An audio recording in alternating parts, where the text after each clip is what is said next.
ପିଲାମାନେ ଆଜି ଗଣିତର ଏକ ନୂତନ ଅଧ୍ୟାୟକୁ ମୁଁ ତୁମ ସମସ୍ତଙ୍କୁ ସ୍ୱାଗତ କରୁଛି। ଆମେ ଗତ କ୍ଲାସ୍ରେ ଅଙ୍କନ 1 ପଢ଼ିଥିଲେ। ଆଜି ଆମେ ପଢ଼ିବା ଅଙ୍କନ 2। ପିଲାମାନେ ଗତ କ୍ଲାସ୍ରେ ଗୋଟିଏ ବାହୁର ଦୈର୍ଘ୍ୟ, ଗୋଟିଏ କୋଣ ଓ ଦୁଇ ବାହୁର ସମଷ୍ଟିକୁ ନେଇ ଆମେ ତ୍ରିଭୁଜ ଅଙ୍କନ କରିଥିଲେ। ଆଜି ଆମେ ସେହିପରି ଗୋଟିଏ ବାହୁର ଦୈର୍ଘ୍ୟ, ଗୋଟିଏ ସେହି ବାହୁ ସଂଲଗ୍ନ କୋଣ ଆଉ ଦୁଇ ବାହୁର ଅନ୍ତର ଦତ୍ତ ଅଛି ତ୍ରିଭୁଜ ଅଙ୍କନ କରିବା। ତେଣୁ ଏଇଟା କିପରି କରିବା, ଆଗେ ରଫ୍ରେ ପିଲାମାନେ ଟିକେ ବୁଝିବା। ସେ ଅଙ୍କନ ଯେତେବେଳେ ଦୁଇ ବାହୁର ଅନ୍ତର ଦିଆଯାଉଛି ଆମେ କିପରି କରିବାକୁ ବା କିପରି କରିବା। ଦେଖ ବର୍ତ୍ତମାନ ମୁଁ ଟିକେ ରଫ୍ରେ ସେଟା ବୁଝେଇବି କେମିତି କରିବା। ଦେଖ ମନେକର ଗୋଟେ ତ୍ରିଭୁଜ ଅଛି ABC ତ୍ରିଭୁଜ। ABC ତ୍ରିଭୁଜ ଏଠାରେ AB ବା AC ଗ୍ରେଟର ଦେନ୍ AB।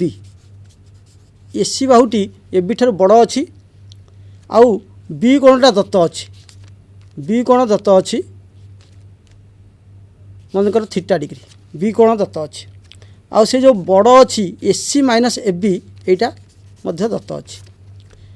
ଏଇ ଯେଉଁଟା ACର ସମ୍ମୁଖୀନ ବାହୁ ବା ACଟାକୁ ଆମେ କହିବା ସ୍ମଲ୍ b, ABଟାକୁ କହିବା small c। B minus c ଦତ୍ତ ଅଛି। କିପରି କରିବା ଯେ ପ୍ରଥମେ କ'ଣ କରିବା, ଏଇ ଯେଉଁ ଯେତିକି ବଡ଼ ଆମେ ଏଇଟାକୁ ଟିକେ ବର୍ଦ୍ଧିତ କରିବା। B କୋଣ କଲେ BC ନେଇଗଲେ ମନେକର A ସେଣ୍ଟିମିଟର, BC ନେଇଗଲେ A ସେଣ୍ଟିମିଟର, B କୋଣ 60 ଡିଗ୍ରୀ ବା ଯେତିକି ଦେଇଥିବ ଆମେ କଲେ। ତାପରେ ଏଙ୍କ ଭିତରେ ଯେଉଁ ପାର୍ଥକ୍ୟ ବା ଅନ୍ତର ଆମେ ସେଇଟାକୁ ଏଇଟାକୁ ବର୍ଦ୍ଧିତ କରିଦେବା। ମନେକର D ହେଲା।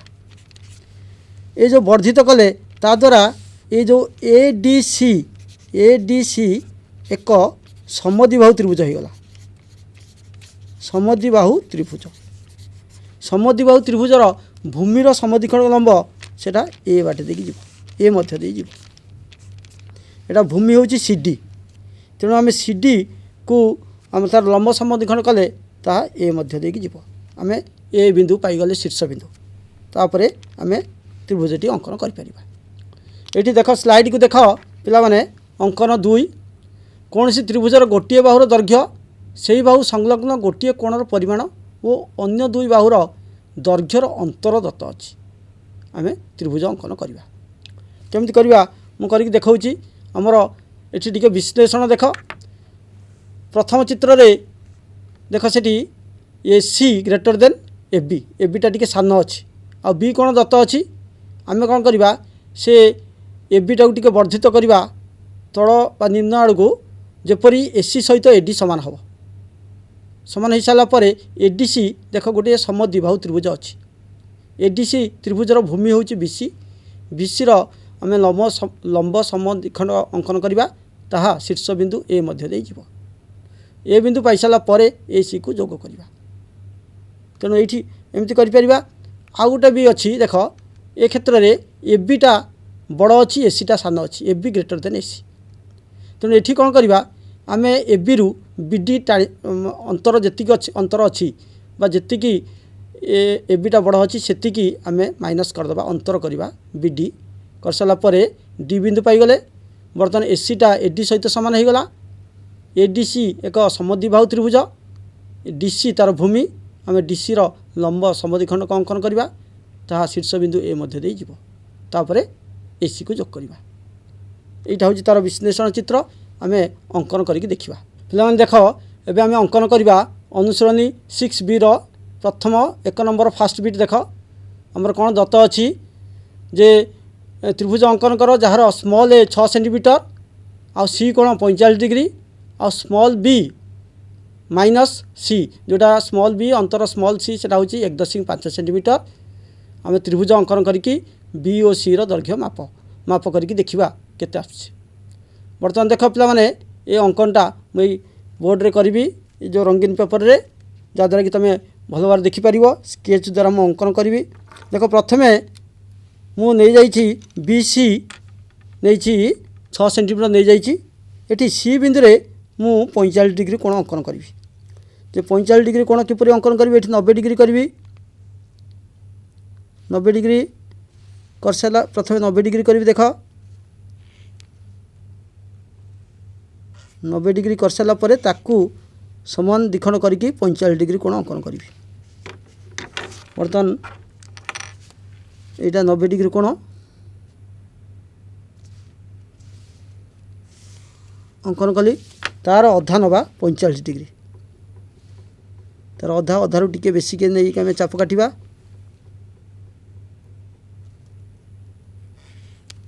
तेणु आम जॉइन करवा यहाँ हूँ 45 डिग्री।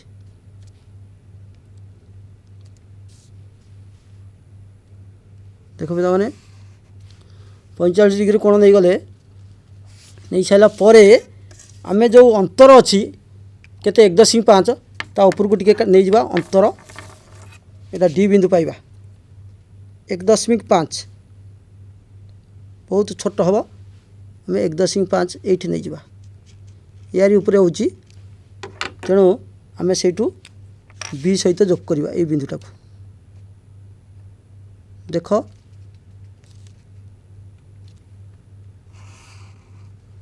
यहाँ पाइले डी बिंदु। बर्तमान बी डी एक समद्विबाहु त्रिभुजर भूमि से बी डी को समद्विखंड करवा। देख बी डी को समद्विखंड करवा बी मु अधार अधिक नहीं कि चाप काटिली डी रे मध्य चाप काटिली तापरे मु लंब समद्विखंड जोटा सेटा अंकन करी।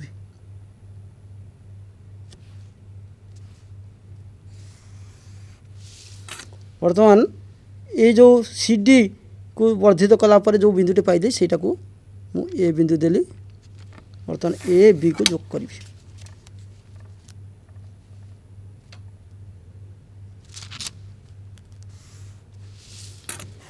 बर्तमान मु त्रिभुजटी पाईगली। देख मु बुझे दूची किपरि आम अंकन करवा। प्रथमे बीसी नहीं जावा 6 सेंटीमीटर जोटा को स्मॉल ए देची बीसी 6 सेंटीमीटर नहीं जावा। तापरे सी बिंदु रे 45 डिग्री कोण देची सी बिंदु रे 45 डिग्री कोण अंकन करके बढ़े दबा। तापर जो अंतर देची जे small b minus small b जोटा होची ए बी स्मॉल सी जोटा B C A B minus B C तार अंतर देची। आमर स्मॉल बीटा हूँ भूल लिखिली स्मॉल बीटा हूँ एसी जोटा एसीटा बड़ होती आउ ए बी यही दुटार अंतर आम नहीं 1.5 मुझे 1.5 नहीं गली ये टाण नहीं गली 1.5 तापर डी बी को जोग कली जोग कर सारा पर डी बी समद्विखंडक लंब मु अंकन कली तापर ए बिंदु पाइली। अतएव ए बी सी एक आवश्यक त्रिभुज।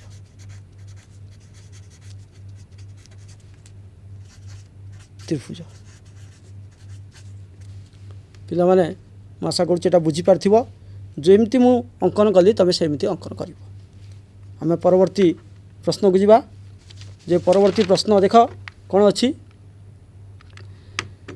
अंकन त्रिभुज अंकन कर जार स्मॉल ए 6.1 सेंटीमीटर सी कोण 75 डिग्री और सी माइनस बी 1.4 सेंटीमीटर एवं सी और बी दैर्घ्य माप कर देख। तेणु यहाँ को आम अंकन करवा। देख जे प्रथमे आम कौन करवा मु गोटे रंगीन पेपर नहीं कि अंकन करुच्ची जोटा कि तुम परिष्कार भाव में देखिपर जे एठी तारी भाया टिके किंतु एठी आमर देइची सी माइनस बी सी अर्थ आमर ए बी तो स्मॉल सी आ बी अर्थ आमर ए सी। तेणु एठी ए बी बड़ ए सी सान टिके अच्छी केमती अंकन करवा। देख ये रफ चित्र टे लक्ष्य कर जे रफ चित्र रे जे एसीटा टिके बड़ अच्छी ए बी टिके सान अच्छी सी बिंदु दे सी कोण दे 75 डिग्री। ये गोटे टेक्निक मुझे तुमको कहीदे मन रख जो कोण दे मनकर सी कोण दे सी सहित जो संलग्न बाहुटा को सहीटा को तुम बढ़ेब बा कमे पार जो कोण देना से बढ़ेब ना आम तुम कह आम ए बीटा को बढ़े पारू किंतु ए बी तो कोण देनी केमती बढ़ेब जो बिंदु रे कोण दे से बाहु संलग्न बा से ता सहित संलग्न बाहु को तुम बढ़ेब बा कमे कि तुम ता अंतरटा को देख।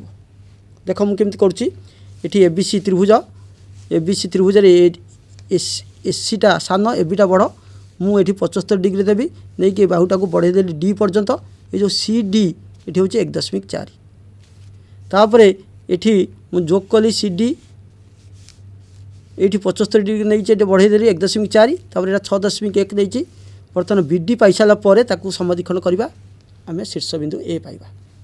ये देख मुझे करुच्ची प्रथम 6.1 अंकन करी 6.1 नहीं सारापर तुम्हें 6.1 देख 6.1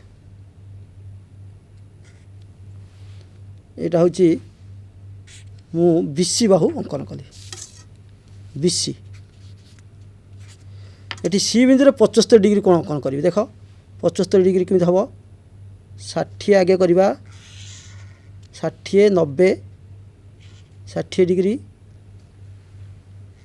तापर 90 डिग्री करवा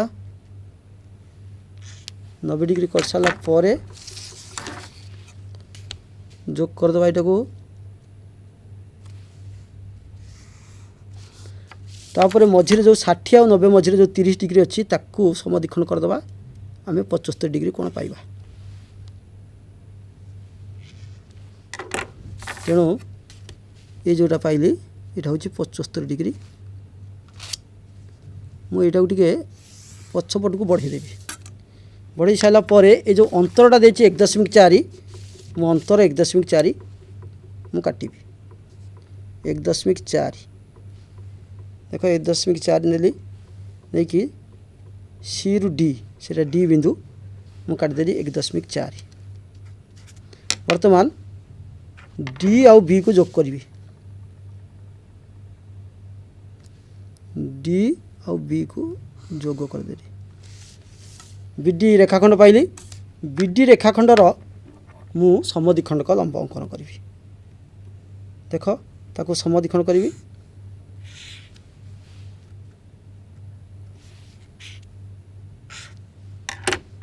वर्तमान यहाँ समधिखंड कले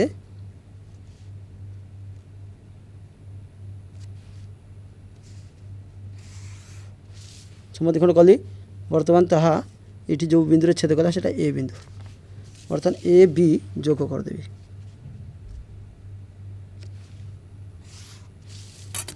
वर्तमान त्रिभुजटी मु पाईगली ए बी सी त्रिभुज पाईगली केमती कली आउ थोड़े कहीदे प्रथमे बीसी नहीं जी 6.1 ये बीसी 6.1 नहीं गली तापर सी बिंदु रे मु 75 डिग्री कोण अंकन करी 75 डिग्री केमती कोण अंकन करवा ना आगे 90 डिग्री कोण 60 90 60 आ 90 मझीटा जोटा सेटा हूँ 75 कोण अंकन करी मु तल आड़ को टे बढ़े देवी तांकर जो बी सी माइनस बी जोटा देसी से 1.4 1.4 नहीं गली नहीं सारापर बीडी को जोग करदेली से बीडी ए बी डी ये जो समद्विबाहु त्रिभुजर भूमि हो से भूमिर समधिखंड का लंब नहीं गली ताहा जो छेद करुच्ची सीडी को सीडी वर्धित अंश को सेटा ए बिंदु तेणु अतएव ए बी सी एक आवश्यक त्रिभुज अतएव ए बी सी एक आवश्यक त्रिभुज। हाँ पूर्व क्वेश्चन में गोटे अंश छाड़ी जे से हूँ स्मॉल सी स्मॉल बी दैर्घ्य माप कर लिख स्मॉल सी माने ए बी देख स्मॉल सी एटी ए बी दैर्घ्य आम मापिबा मनकर यहाँ है आमर 7 सेंटीमीटर ए बी देख 7 सेंटीमीटर है तेणु मुझे लिखिली ए बी 7 सेंटीमीटर आउ बी माने यहाँ हूँ स्मॉल बी माने एससी क्यों मापिबा एससी हूँ देख केते आसुची ये मुझे एससी लिखिली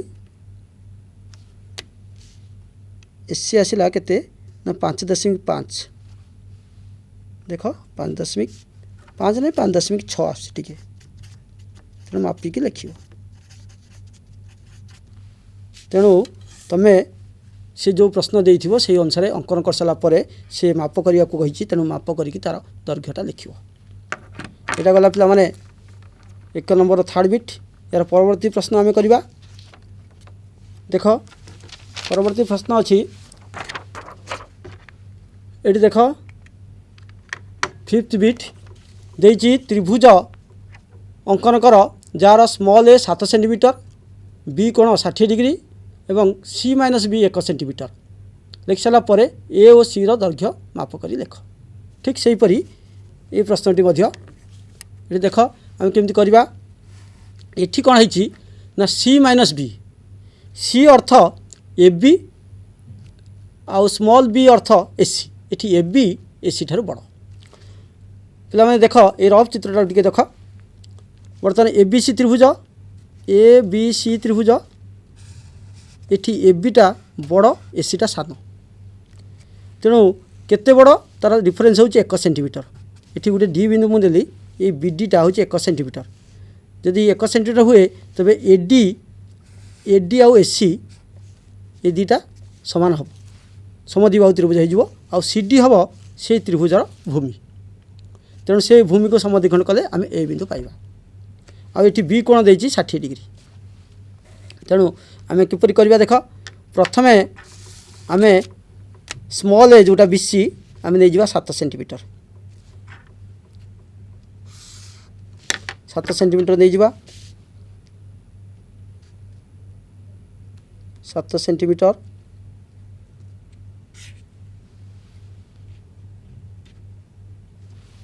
7 सेंटीमीटर नहीं सारा पर या ना देदेवा या ना हूँ बी आउ सी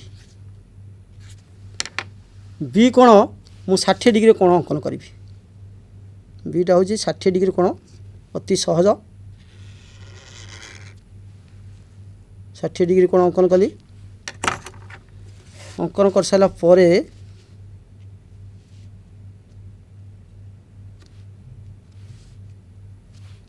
देख ता बिंदु को बिंदु मिसईकी जोग कर जो बी बिंदु मु एटा को नहीं गली बी 60 डिग्री कोण 60 डिग्री कोण नहीं सारा पर आम बीडी नहीं जा 1 सेंटीमीटर ये बीडी 1 सेंटीमीटर नहीं जा 1 सेंटीमीटर ये बहुत छोट टे देखिके एटा करिवो बीडी ये 1 सेंटीमीटर मु डी आउ सी को जोग करी डी आउ सी वर्तमान सीडी पाईगली सीडी पाईगला पर से सीडी रो मु लंब समद्विखंडक बाहर करी को समद्विखंड करी देख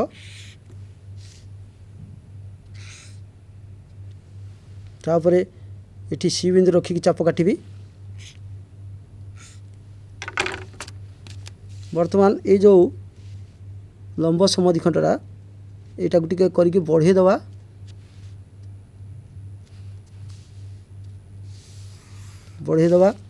वर्तमान ये जो डिब्बी टी सान हो गला मु डिब्बी के आउटे बढ़े देवी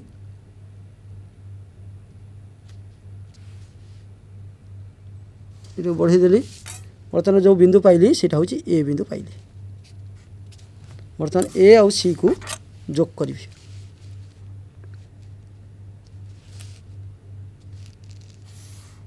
ये बर्तमान देख त्रिभुज ए बी सी आम पाईगले तेणु केमती कले मुझे थे कहीदे कौन करवा प्रथम बी सी नवा 7 सेंटीमीटर देती बी सी 7 सेंटीमीटर नहीं जा नहीं सारापर बी कोण आम 60 डिग्री अंकन करवा बी कोण 60 डिग्री अंकन कर बढ़ेदवा 60 डिग्री बढ़ेदवा तार बी डी जो अच्छी बी डी यहाँ हूँ 1 सेंटीमीटर सी माइनस बी जोड़ा देती आम 1 सेंटीमीटर काटिदवा काटिकी डी को सी सहित जोग करवा तापर ये जो सी डी रहा तार लंब समद्विखंडक आम बाहर करवा अंकन करवा समद्विखंडक रेखा बाहर करवा अंकन करवा ताहा डी ये जो बी डी को जो वर्धित अंश को ताको जो बिंदु छेद करवा ता ना दबा ए तापर ए सी को जोग करदवा पुणी आउ टिके अच्छी तार बी स्मॉल बी और सी रो दैर्घ्य माप कर लेख स्मॉल बी माने एसी देख एसी की मापिबा ये हूँ मापिकी लिख से प्रश्न दे तुम मापिकी लिख मोर है 9.4 मुझे लिखी बी स्मॉल बी जोटा कि एसी सेटा 9.4 सेंटीमीटर। तापर कही स्मॉल सी, जो स्मॉल सी जोटा कि एफ बी से केते हम मापिक देख,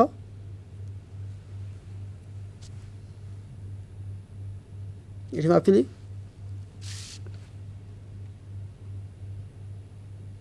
10.2।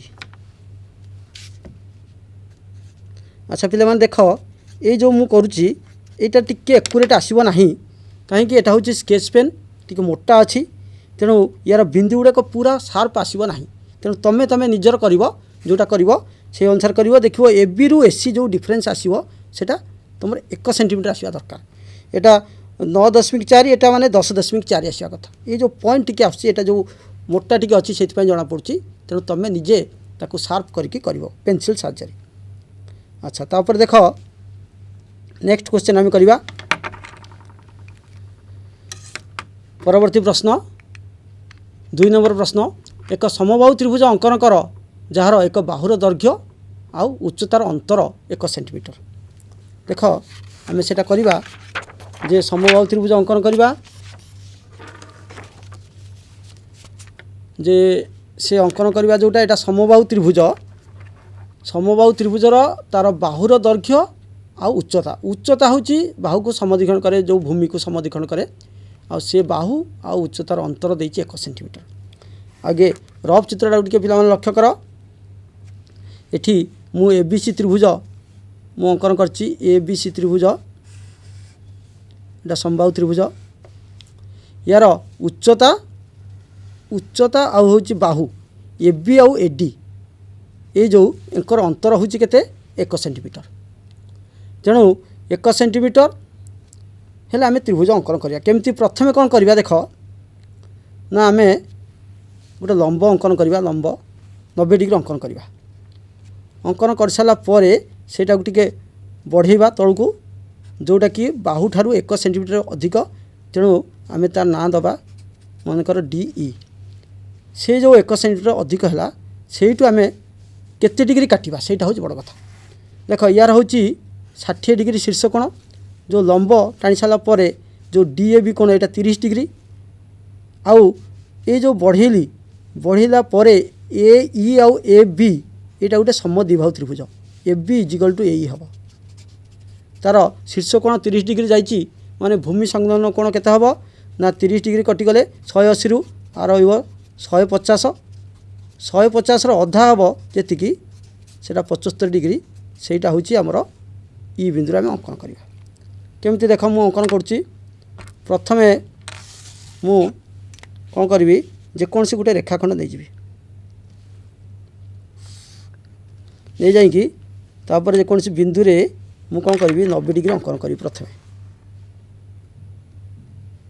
90 डिग्री अंकन करी, अंकन कर सारा पर देख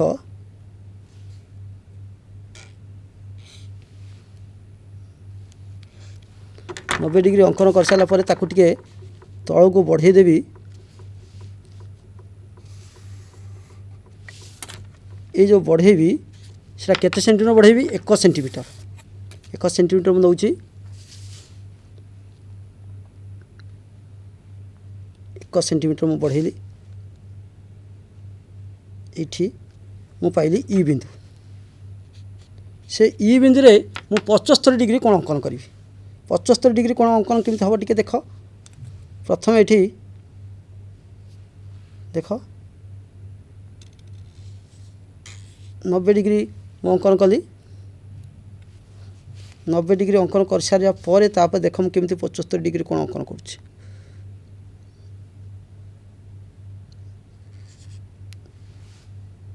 टिके देख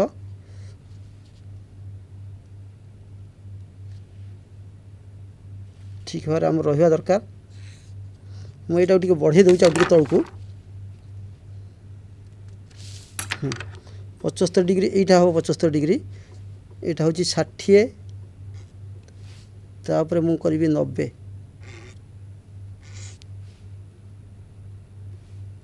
षाठिए यहाँ हूँ 90 हो गला।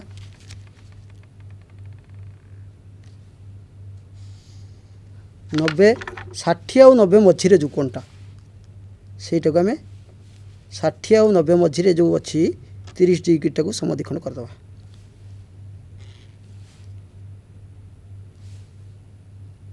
ଏ ଯେଉଁଟା ପାଇଲି ସେଇଟା ହେଉଛି 75 ଡିଗ୍ରୀ।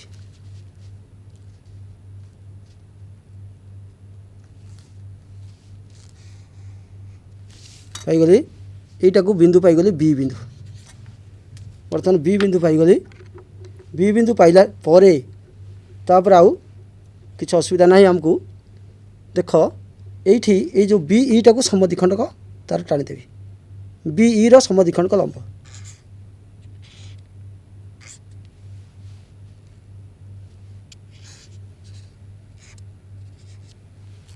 ବି ଇର ସମଦ୍ୱିଖଣ୍ଡକ ଲମ୍ବ ଯେଉଁ ଟାଣିଦେଇ ସେ ଯେଉଁଠି ଛେଦ କରିବ ସେଇଟା ହେଉଛି ଶୀର୍ଷ ବିନ୍ଦୁ। ବି ଇର ଲମ୍ବ এইটা ହେଉଛି ଏ ବିନ୍ଦୁ, ଶୀର୍ଷ ବିନ୍ଦୁ ପାଇଗଲି। ଏ ବିକୁ ଯୋଗ କରିଦେବି।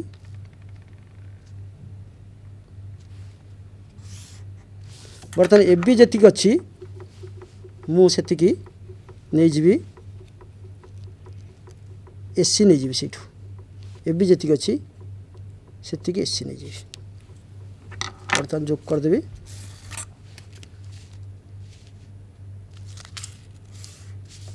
ବର୍ତ୍ତମାନ ଏ ବି ସି ଆମର ହେଇଗଲା ଏକ ଆବଶ୍ୟକୀୟ ସମବାହୁ ତ୍ରିଭୁଜ। ଏ ବି ସି ଏକ ଆବଶ୍ୟକୀୟ ସମବାହୁ ତ୍ରିଭୁଜ। ଏଟା କିପରି ଅଙ୍କନ କଲି ମୁଁ ଆଉ ଥରେ କହିଦେଉଛି। ଦେଖ ପିଲାମାନେ, ପ୍ରଥମେ ମୁଁ କ'ଣ କରିବି ନା ଯେକୌଣସି ଗୋଟେ ରେଖାଖଣ୍ଡ ନେଲି, ତାପରେ କୌଣସି ଏକ ବିନ୍ଦୁରେ ମୁଁ 90 ଡିଗ୍ରୀ ଅଙ୍କନ କଲି। ଅଙ୍କନ କରିକି ତାକୁ ତଳକୁ ଟିକେ ବଢ଼େଇ ଦେଲି। ସେଇଠୁ ସେ ବଢ଼ି ସାରିଲା ପରେ ସେଇଠୁ 1 ସେଣ୍ଟିମିଟର କାଟିଦେବି। 1 ସେଣ୍ଟିମିଟର କାଟି ସାରିଲା ପରେ ସେଇଠୁ ଯେଉଁ ଇ ବିନ୍ଦୁ ପାଇଲି ସେଠି 75 ଡିଗ୍ରୀ କୋଣ ଅଙ୍କନ କରିବି। 75 ଡିଗ୍ରୀ କାହିଁକି ମୁଁ ବୁଝେଇ ସାରିଛି। 75 ଡିଗ୍ରୀ କୋଣ ଅଙ୍କନ କଲା ପରେ ସେ ରେଖାଖଣ୍ଡକୁ ଯେଉଁଠି ଛେଦ କରୁଛି ସେଟା ବି ବିନ୍ଦୁ ଦେଲି। ତାପରେ ଏ ଯେଉଁ ବି ଇ ଯେଉଁ ତା'ର ଭୂମି, ସେ ଏ ବି ତ୍ରିଭୁଜର ଭୂମି ତାକୁ ଲମ୍ବ ସମଦ୍ୱିଖଣ୍ଡ କଲି। ତାହା ଏ ଯେଉଁ ଡି ଲମ୍ବକୁ ଯେଉଁଠି ଛେଦ କରୁଛି ସେଇଟା ଏ ବିନ୍ଦୁ, ମାନେ ସମବାହୁ ତ୍ରିଭୁଜର ଏ ବି ବାହୁ ପାଇଗଲି। ତାପରେ ଏ ବି ବାହୁ ଯେତେ ସେଇଠୁ ସେତିକି ଦୈର୍ଘ୍ୟ ନେଇକି ମୁଁ ଏସି ଅଙ୍କନ କଲି। ସି ବିନ୍ଦୁ ଦେଲି। ବି ଡି ବାହୁକୁ ବର୍ଦ୍ଧିତ କରାଯାଇଛି। ସି ବିନ୍ଦୁ ଦେଲି। ତାପରେ ଏସିକୁ ଯୋଗ କଲି। ଆଉ ବି ଡି ତ ବି ସି ତ ଅଛି ଆଉ। ତେଣୁ ଆମେ ପାଇଗଲେ ଏ ବି ସି ଏକ ସମବାହୁ ତ୍ରିଭୁଜ। ଆଜିର ସମୟ ଶେଷ ହୋଇଛି। ତେଣୁ ଆଜି ପାଇଁ ଏତକ। ଧନ୍ୟବାଦ।